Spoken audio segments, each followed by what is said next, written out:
Moikka! Eli tässä videossa mä kerron 10 asiaa, mitä tehdä, kun on tylsää.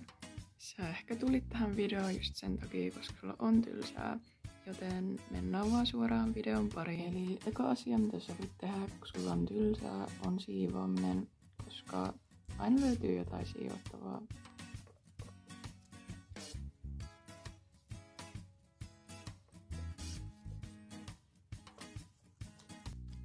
Sitten toinen asia, mitä sä voit tehdä, on piirtäminen.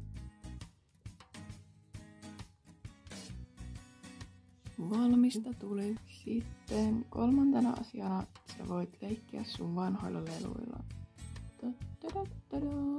Minun nimeni on Tassu. Mikä nyt sinun nimesi on? Minun nimeni on Milla. Mennäänkö syömään jäätelöä? Oho, nyt mä kaaduin. Sitten 4. juttu on se, että sä voit harjoitella tanssimista.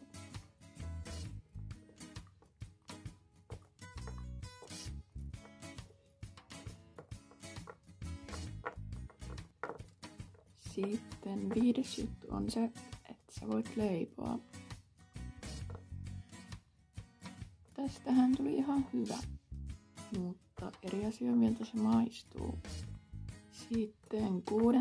sä voit harjoitella jonkun soittimen soittamista. Dun, dun, dun, dun. Esterin auto, G, vai miten se menikään?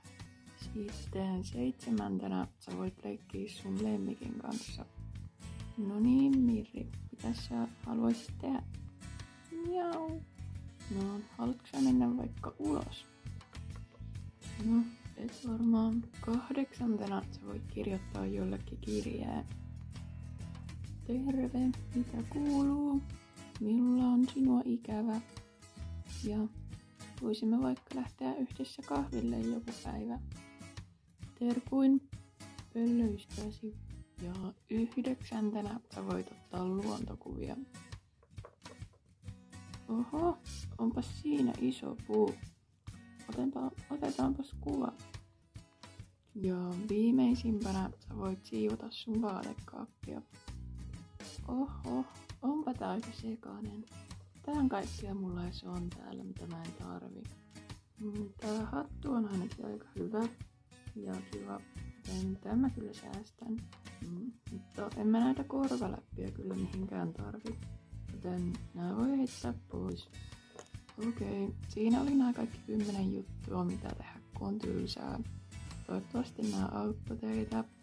Ja nähdään vaan seuraavan videon parissa. Siihen asti, moikka!